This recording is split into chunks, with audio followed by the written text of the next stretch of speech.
Vishnuvardhan. So இன்னைக்கான video வந்து என்னன்னு பாக்குறோம்னா, வாழைப்பழத்தையும் ஒரு நோட்டையும் வச்சுக்கிட்டா எதை வந்து குரங்கு வந்து எடுக்கும்? குரங்கு வந்து இன்னைக்கு வாழைப்பழத்தை தான் எடுக்கும். ஸோ அதுக்கு வந்து ஒண்ணுமே தெரியாது.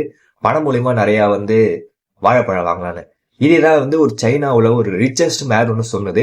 ஸோ இதை பத்தி என்ன நினைக்கிறீங்கன்னா, இப்போ ஒருத்தவங்க ஜாப் பிசினஸ் வச்சா எல்லாருமே வந்து ஜாப் தான் வந்து சூஸ் பண்ணுவாங்க. ஏன்னா அன்னாட சேலரியில வந்து அவங்களுக்கு வந்து அவங்க வாழ்க்கையை போய்க்கலாம் அப்படின்னு பார்ப்பாங்க. ஆனா சோ பிசினஸ் வந்து ஃப்ரீடம், அது யாருக்குமே தெரியாதுன்னா ரிஸ்க் இருக்கும். ஆனா பிசினஸ் எடுத்துட்டு நீங்க அதை பண்ண ஆரம்பிச்சிட்டீங்கன்னா, சோ உங்களோட எவரி ஆம்பரும் நீங்க பில்ட் பண்ணிட்டீங்கன்னா நீங்க வந்து லைஃப் லாங் வந்து ஃப்ரீடமா இருக்கலாம்.